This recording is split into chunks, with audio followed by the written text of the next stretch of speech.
Hey guys, it's Dani, and welcome back to another Dani's Fit Tips. I haven't made one in a while, and I'm sorry. I know, sorry. But you guys have been asking me some really good questions, so I figured I would address a few on this video. My first question was whether or not you should cut all the junk food out cold turkey if you want to start eating clean. My opinion, from my experience, is yes, you should. And the reason I say that is because sometimes when you keep some of those foods in there, you start to crave them more and more, and then you might lose control again. So when I first started eating clean, I cut everything cold turkey, and I was really gung-ho, and I figured if you want to eat clean, might as well do it right, you might as well do it the right way. So my opinion is yes, you should cut all the junk food cold turkey, but remember to keep those treat meals in once a week, a couple times a week. Just don't make it a whole day, and don't make it so fatty that you can't recover from it the next day. So that's my opinion.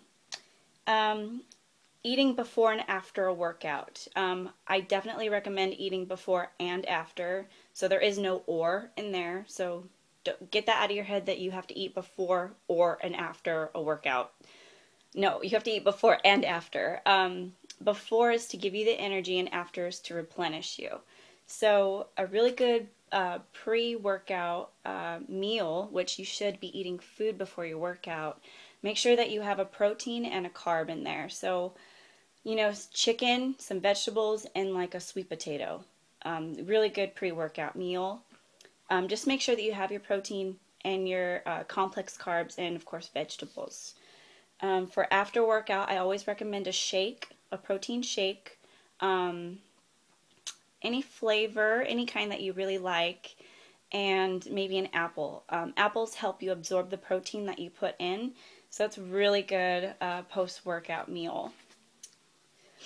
I've also gotten questions about what supplements I take, and right now I take BCAAs and my glutamine, and I don't know if you can count apple cider vinegar as a supplement.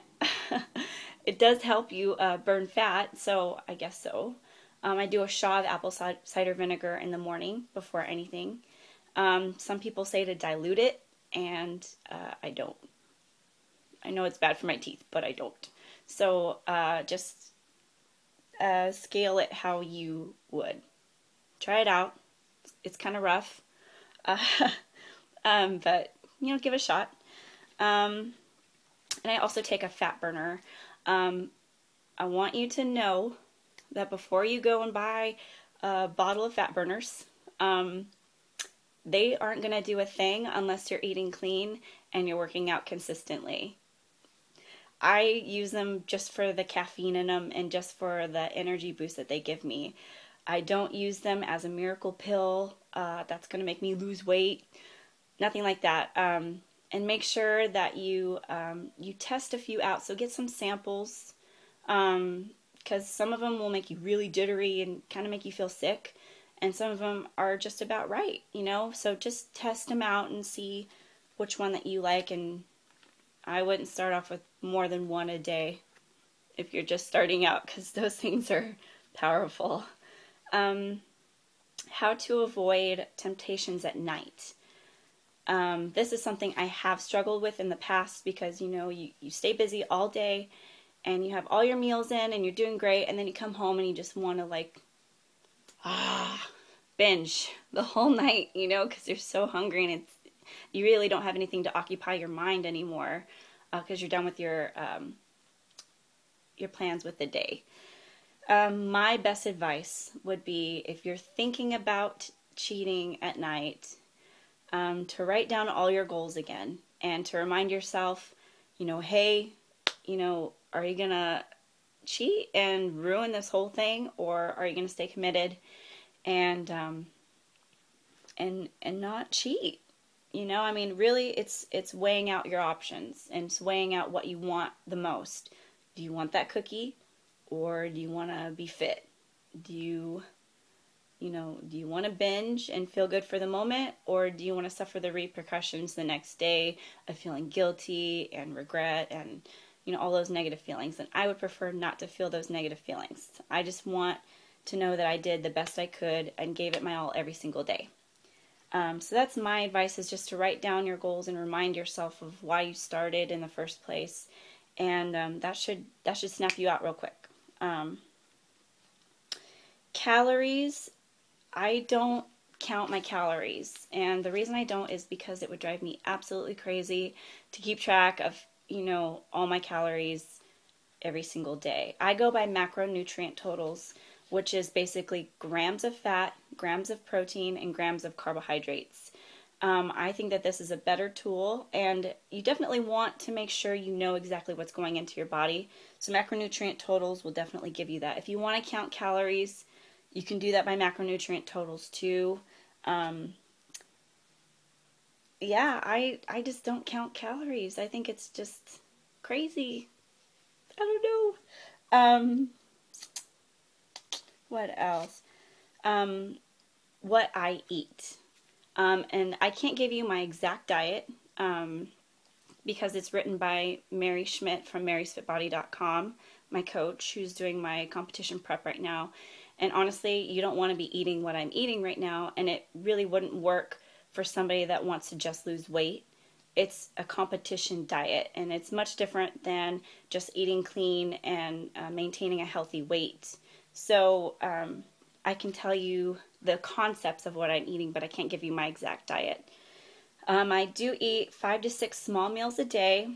I avoid non-processed foods, so nothing with artificial sweeteners, nothing that comes in a box or a plastic bag, just whole foods, no white sugars, white flours, nothing touched by man that has been altered chemically or anything like that. So stick to a lot of whole foods. If I can buy organic and I can afford it, then I do.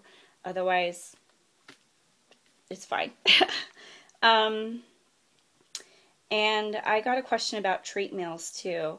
For me, when I first started losing weight last year, I did have a treat meal a week. And I kept it relatively clean. You know, I really like sushi. So I went out and had sushi, and then I had maybe a frozen yogurt with some, you know, really yummy toppings. But other than that, you know, I tried not to keep it so fatty, and I didn't want to feel regret. Again, I didn't want to feel guilt. So I kept it relatively clean, you know, a couple sushi rolls and then some froyo. Just find what you really like and have a treat meal a week. You know, treat yourself, go out on a date and have that meal and that dessert, and then get right back on your diet. I really want to share some tools for success.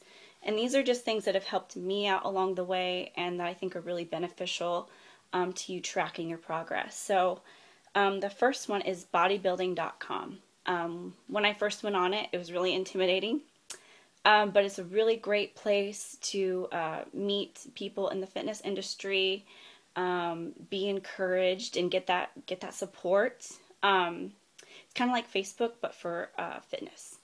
So it's a really great tool. And you can track your progress, your weight, your measurements, everything like that. So it's perfect.